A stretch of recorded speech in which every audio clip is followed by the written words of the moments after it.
Welcome back to Night Moves here on the National Racing Network. Well, Big Bang Ballers is a program aimed at using the game of basketball to tackle youth poverty and social disadvantage.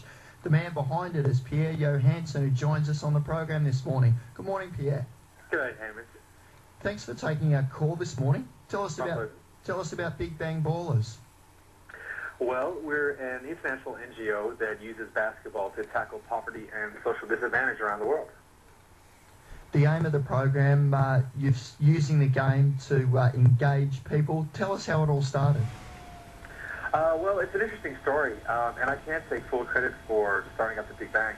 I was based in Bangladesh as part of the Australian Youth Ambassadors for Development program, which is an office funding program. While there, unfortunately, we were hit by about 3 months after I landed in Bangladesh.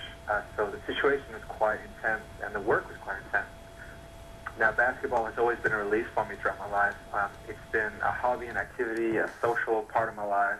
It's really gotten me through a lot of things, so naturally I gravitated back to the basketball courts.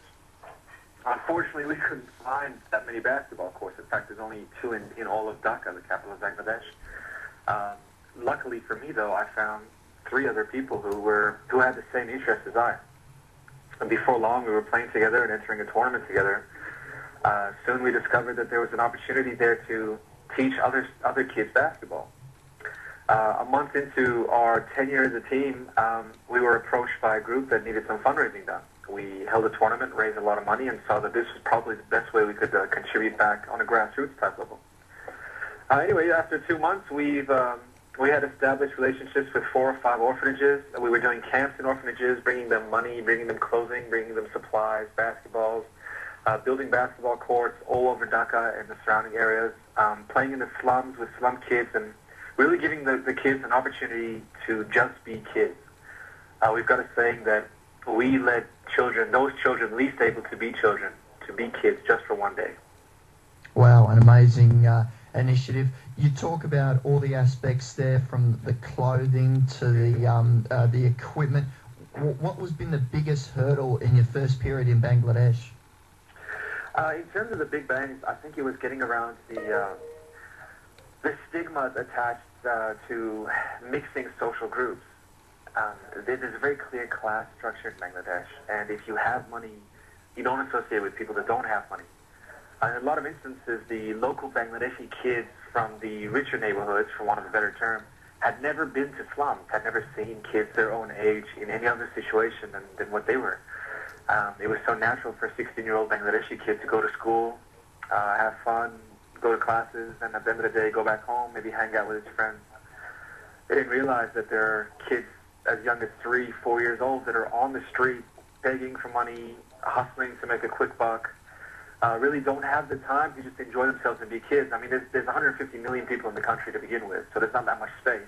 And when you have to fight for every cent that you get, a lot of the times you never have the opportunity to be a kid. You mentioned 150 million people in the country there in Bangladesh, Dhaka, with only 2 basketball courts. Obviously, the facility provision was difficult for you guys. How did you overcome that?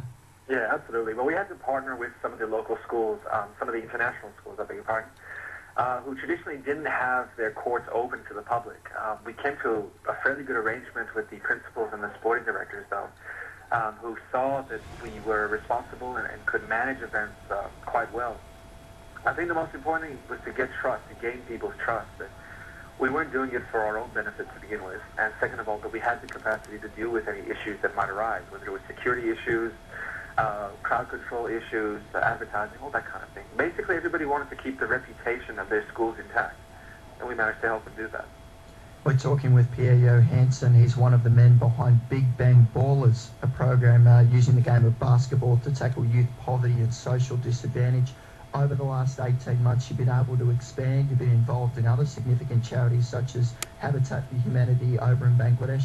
But in Australia, you're starting to increase as well. One of the main reasons we've gotten you on the program this morning is you've got a launch event in the ACT coming up in mid-July. That's right. On the 17th of July, we'll be officially launching off our worldwide campaigns and programs. We'd love to have anybody in the region come down and check us out and see what we're all about. Tell us about some of the charities you've been involved with here in Australia since you've started. Well, we're quite new to Australia in terms of the program. The most recent activity we held was to sponsor the ACT Special Olympics basketball team, which is a group of extraordinary young men and women with mental disabilities of varying degrees who just love the game of basketball. They're coached by a former Special Olympics gold medal winning player. Basically, they ran off of a yearly allowance of $500. They get very, very little funding just due to the fact that there's very limited funding out there for basketball to begin with in Australia.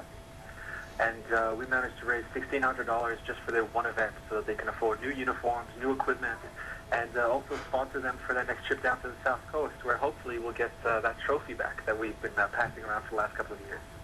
You mentioned there the funding aspect. You are a big basketball fan. Basketball in the country is going through a lot of changes at the moment. Absolutely. What have you been doing in terms of lobbying Basketball Australia and also the federal government to gain more assistance for programs such as yours?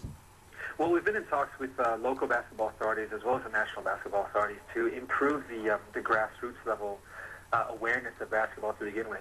I personally feel that we have a lot of talent. I mean, throughout the years, my experience with basketball, we have players that compete at the top level. We just had Patrick Mills, who was drafted to the NBA by Portland, pick number 55. He was a local Canberra boy.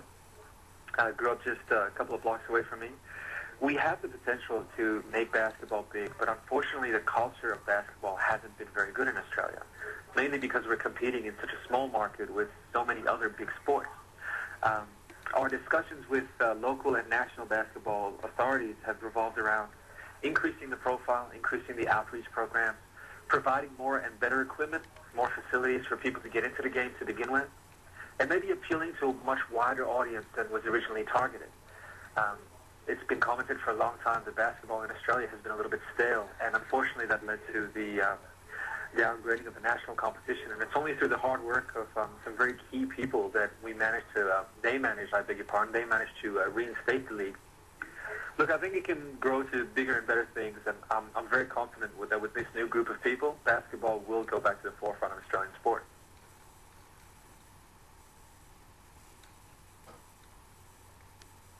An exciting time for basketball in Australia, Pierre. Remind us again when and where your launch event for Big Bang Ballers is. Yep, the launch event is in Canberra on Friday, July the 17th. Now, we are trying to keep the numbers down. We're limiting the ticket sales to 150. In just a week, we've sold over half the tickets. So if you want to get your tickets, best place to go is to our website, www.bigbangballers.org. And you can find all the details out there. Okay, so that's www.bigbangballers.org. Some of the people that are listening this morning might not be able to get along to the event, but might be interested maybe in a coaching role in the program or other things like that in assisting the program. All your contact details are on there, and I'm sure you'd be more than happy to hear from people looking to assist. Absolutely. All you need to have is a passion for kids and a passion for basketball, and that's all you need. Pierre Johansson from Big Bang Ballers, thanks very much for joining us this morning. Thank you so much, Hamish. And they're off.